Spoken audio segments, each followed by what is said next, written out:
we're stepping back into the American Revolutionary War to the Battle of Cowpens. Picture this, a British detachment on a fast march through the dense backwoods of South Carolina. They are chasing the Americans. Riding at the head is the infamous Banastre Tarleton. At first glance, he seems young and gentlemanly, but his ruthless reputation precedes him, and the few civilians they pass panic at the sight of his men's distinctive green jackets. Up ahead, the American forces are led by a towering figure. Dressed in hunting clothes instead of a uniform, his face weathered and scarred, General Daniel Morgan. He is desperately crafting a plan unlike any other in the war. It's going to be close, but if it holds, the plan might be enough. Maybe. I'm going to show you how it all went down using Cheez-Its and homemade peanut butter cups. Welcome to Snacky Battles. In this show, I recreate historical battles using snacks. For today's episode, we'll use veggies and dip to represent the Americans and homemade peanut butter cups for the British. This is the story of two leaders, two styles of command. So while I get these snacks ready, let's get into their heads to see the battle unfold from their points of view. Let's paint a picture of Tarleton.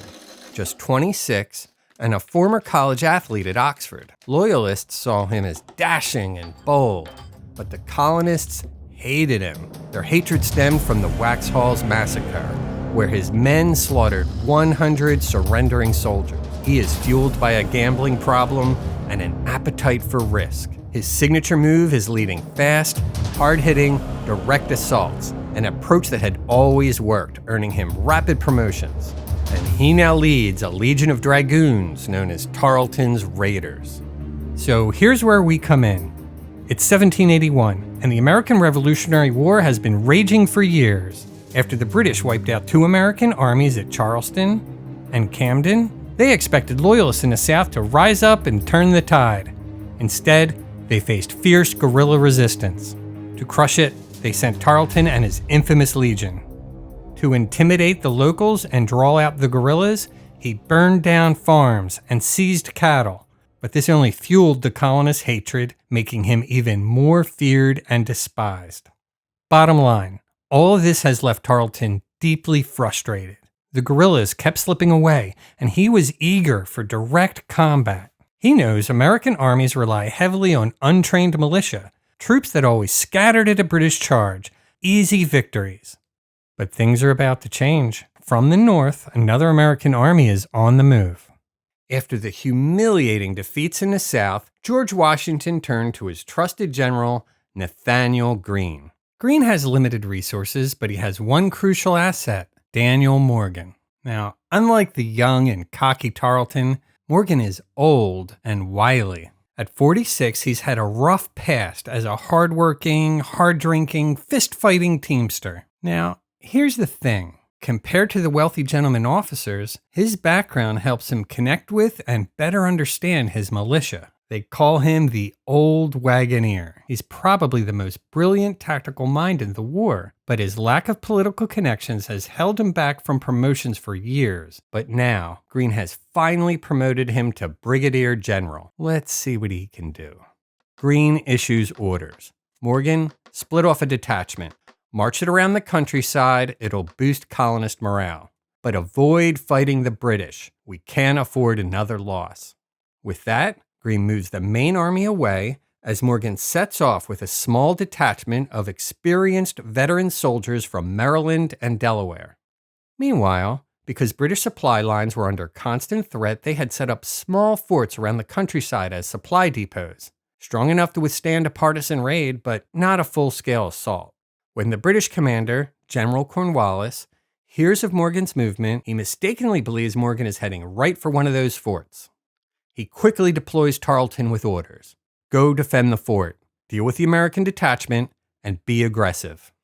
Eager to finally confront the enemy head-on, Tarleton sets off with his mobile legion of cavalry and light infantry.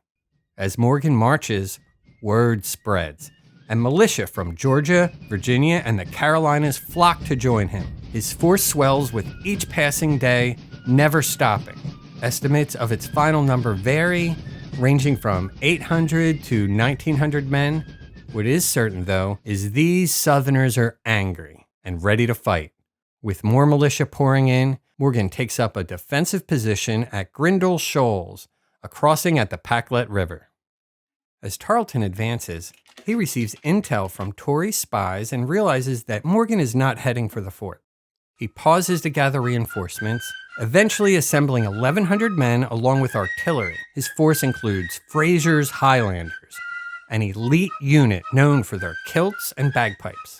They had a rock-solid reputation. In fact, most of Tarleton's men are seasoned, highly trained regulars. No militia can stand against them. Tarleton's only fear is that Morgan might slip away. Determined to not let that happen, Tarleton drives his men on a fast, hard march. The pursuit is grueling. They cross flooded rivers, building rafts to haul their cannons across, and American patrols further tire them by felling trees along the road. Meanwhile, the main British force, led by Cornwallis, slowly advances, hoping to catch Morgan in a pincer movement. After days of marching, Tarleton outpaces his supplies and runs out of food. When they reach the Packlet River, Tarleton spots American patrols on the far side and assumes Morgan will defend the crossing. Crossing a defended river is tough, so Tarleton devises a ruse.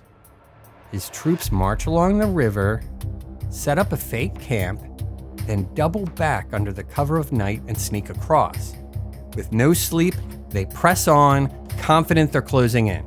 But when they reach Morgan's camp, they find it recently abandoned, with embers still burning. Frustrated, Tarleton sends out scouts, determined to track him down. Tarleton's lightning-fast march had stunned everyone. He pushed ahead faster than anyone anticipated. When Morgan learned of Tarleton's rapid approach, he scrambled his men to retreat. But the broad river now blocked any further escape. Fighting with the river at his back was perilous, but being caught while attempting to cross it would guarantee disaster. He made his choice. Let's do this. For his stand, he chose a large field of gentle hills where locals grazed their cattle. It was called the Cowpens. It was standard to form a strong line with the best troops front and center. Instead, Morgan aimed to bait an early British charge, knowing it would disrupt their discipline and order, their greatest strengths. First, Morgan handpicked 100 sharpshooters. He deployed them in a loose, staggered formation known as a skirmish line. They spread out and took cover behind trees. Among these sharpshooters were over-mountain men, rugged frontiersmen from beyond the Appalachian Mountains. Their hunting experience made them excellent marksmen, and they carried rifles instead of muskets. He ordered them, take well-aimed shots, and fall back to the second line before the British can get too close. Further back, the second line consisted of 250 militiamen commanded by Andrew Pickens. If he looks angry in his portrait, it's because the British had burned down his farm and harassed his family. Morgan gave them straightforward orders. I don't expect you to hold your ground. Just take 2 shots, then fall back to the regulars. Just 2 shots. Oh, and when you take your shots, shoot the officers. Morgan positioned his main force, commanded by Colonel John Edgar Howard, behind a low rise that concealed them. These were the trained soldiers he could rely on. Continentals. Morgan reinforced his Continentals with a unit of Virginia militia, who, after evaluation, he determined were veterans capable of standing with his regular troops. This was a good call. Keep an eye on these Virginians. Morgan had a cavalry unit led by William Washington. By the way, that's George Washington's cousin. He hid them far in the back. With the plan set, they camped for the night. Tarleton's brutal reputation loomed over them, and with the broad river blocking their escape, they knew it was fight or die. Many were nervous. Morgan wasn't one for grand speeches. Instead, he moved through the camp, speaking to the men personally and keeping the mood light. First-hand accounts agree, Morgan's confidence was reassuring, and the men ate well and slept soundly, ready for the battle ahead. But Morgan himself did not. Despite his outward composure, he knew how dire their situation truly was. Meanwhile, just 5 hours away, Tarleton learned of Morgan's location and was certain he would try to escape across the broad river. He also received intel about another large force of militia, moreover mountain men, just a day's march away on the other side. They were moving to reinforce Morgan. This was the moment to strike. He had them trapped. At 3 a.m., he roused his men and marched straight to the Cowpens. For 5 days, they had forded rivers and marched relentlessly, with the last 2 nights offering no sleep and scarce food. Pushed to their limits, they pressed on, driven by Tarleton's fierce determination to catch Morgan before he could escape. At dawn, Tarleton and his men arrive at the Cowpens. They are immediately met by a barrage of fire from the sharpshooters. Tarleton sends in some cavalry to push back the skirmish line and scout the American positions, but the sharpshooters pick off 15 dragoons, forcing them back. But this does buy some time for the British infantry to assemble. Tarleton quickly deploys his men in a typical formation, with the Legion infantry in the center, and the light infantry on the right reinforced with some loyalist militia. Fusiliers on the left, he splits his dragoons between both flanks, holding his main cavalry in reserve, ready to chase down and kill the Americans as they flee. His cannons are positioned in the center of the formation among the Fusiliers, but events will unfold too quickly for them to dial in and be effective. His Highlanders, some of his best troops, advance in reserve along the left behind the main line. Tarleton's initial cavalry push did not find the American Continentals behind the hill. He believes the militia are covering the main army as they cross the river. He quickly orders a general attack without further investigation or rest. He commands, "Take no prisoners. Kill them all." They fix bayonets and advance. As ordered, the skirmishers take aim shots at the approaching British line and fall back. They form up on either side of Pickens' militia. The British advance in an absolutely perfect line, and they begin taunting the Americans with British hunting calls, as if they are hunting little foxes. Morgan orchestrates the Americans to respond with American Indian hunting calls. The Fusiliers stop and fire without orders, causing them to fall behind, their perfect line faltering briefly as they rush to catch up. When the British are within 150 yards, Pickens orders his militiamen to fire. Some fire 2 shots, while others only fire 1, but their shots are effective. Redcoats and greencoats fall, including several officers. Despite everything, the British are undeterred, seamlessly filling in their ranks while pressing on. The militia withdrawal is planned, maneuvering around the left flank of the American main battle line to regroup. The British take their withdrawal as a full retreat, as they have seen militia do in many battles. They let out a shout, and they surge forward, but they do not break ranks as Morgan had hoped. Professionally advancing in order, they soon discover the Continentals now awaiting them on top of the hill, ready for battle. Drums are beating, shrill pipes are playing, and the smell of gunpowder fills the air as both sides prepare for the impending clash. Before the withdrawing militia can regroup, they are charged by the British light cavalry, causing them to flee for real this time. They run right past their rally point and keep going. A fleet-footed militia officer runs past them and turns, standing in front of them with his sword out, demanding they stop. But the militia are in a panic, and they do not heed him, and they continue to flee in fear. Morgan commits his hidden reserves. He signals for William Washington's cavalry to launch a surprise counterattack. The British dragoons, caught off guard and at half strength, are scattered from the field in disarray.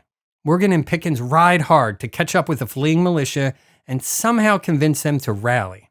Meanwhile, the British line has engaged the Continentals in fierce combat, firing volleys at each other at close range. This is where the British usually excel, but for 15 minutes, neither side shows any sign of backing down. Some of the militia did not go to the American left. Instead, a group of sharpshooters took position on the American right. They are charged by the other half of the British light cavalry, and the sharpshooters are routed. The Highlanders follow behind, blaring their bagpipes and bayoneting any downed militiamen left in the dragoons' wake. Many of the sharpshooters manage to escape to nearby swamplands where cavalry cannot follow. The dragoons turn back, and the Highlanders turn towards the American right to execute a flanking maneuver. John Edgar Howard notices the flanking maneuver and orders the Virginia militiamen to turn and face the Highlanders. However, with all the noise, the Virginians misunderstand the order, and they begin an orderly withdrawal. reloading as they march. Other units see this, and in the confusion, they also start to withdraw. The lines buckle. Things are in danger of falling apart. But attrition has taken its toll. The Highlanders see the withdrawal, believe it to be a general retreat, and finally break ranks and charge forward in an unorganized mob. This is the moment Morgan had been waiting for. Morgan rides up to the Virginians, who are not in retreat, and orders them to stop, turn, and fire, which they do together at point-blank range. It has a massive effect, killing many and stopping the unorganized Highlanders in their tracks. Howard regains control of his men. He issues the command, charge bayonets. With a battle cry, the Continentals charge down the hill. William Washington's cavalry close in from the American left. Pickens' militiamen, who had reformed and circled around, now appear on the American right. The British soldiers, worn from days of marching without rest or food, look around. Many of their officers are dead. On their right, they are outflanked by enemy cavalry where they expected to see their own. On their left, they were outflanked by the militia that they thought had fled. In front, where they expected Continentals in full retreat, they faced determined soldiers charging down the hill with bayonets. And in that moment, they lose all will to fight, literally collapsing to the ground en masse. Shocked and completely demoralized, they can no longer even stand. The effect of bad leadership against good leadership is on full display. Tarleton is desperate. He orders his remaining cavalry to charge into the fray, but they refuse, and most leave the field. Tarleton manages to convince 40 of the cavalrymen to ride with him in an attempt to recover the artillery, which was very expensive. But it's too late. The cannons have already been captured. The artillerymen refused to surrender and were all killed. Tarleton turns and retreats down the road, with Washington and his American cavalry in hot pursuit. During the chase, William Washington charges too far ahead of his men. Tarleton personally turns on him, and they engage in hand-to-hand combat with sabers. In the duel, Washington's sword breaks off at the hilt, leaving him completely vulnerable. He is nearly killed. A pistol shot rings out. Washington's young orderly saves his life. Tarleton disengages before the rest of the American cavalry can arrive. He finds a nearby plantation, forces the owner to act as his guide, and he escapes. By the way, if anything in that last painting caught your interest, I'll put a link below to the National Park Service that might explain a few things. Tarleton returned and delivered his report to General Cornwallis. Adding up all killed, injured, or captured, they had suffered an 86% casualty rate. To make matters worse, the men they lost were the very best peanut butter cups in their army, while the carrots and celery had barely been touched. After Tarleton finished his report, Cornwallis took Tarleton's sword, drove it point first into the ground, and leaned on the hilt until the blade snapped. This was a turning point, setting off a chain of events that ultimately led with the British being trapped and defeated at Yorktown, ending the war. By the way, after the British surrendered at Yorktown, George Washington hosted a dinner. It was an effort at diplomacy. All the officers from both sides were there, the Americans, the French, and the British. But one officer was not invited, Banastre Tarleton. The Americans just could not stomach his presence. To any Brits watching, we're over it. We love you guys, truly. But he was definitely not one of your finest. Hey, thanks for watching. I'm already working on the next epic snacky battle. So make sure to subscribe and hit that notification bell so you never miss a new episode. And if you like my style, you might enjoy my other shows. For craft beer enthusiasts and graphic design lovers, check out cool beer cans right here on this channel. And if you're into tabletop games, head over to my other channel, Rulies, for card game tutorials and more. Links are below. Catch you next time. Cheers.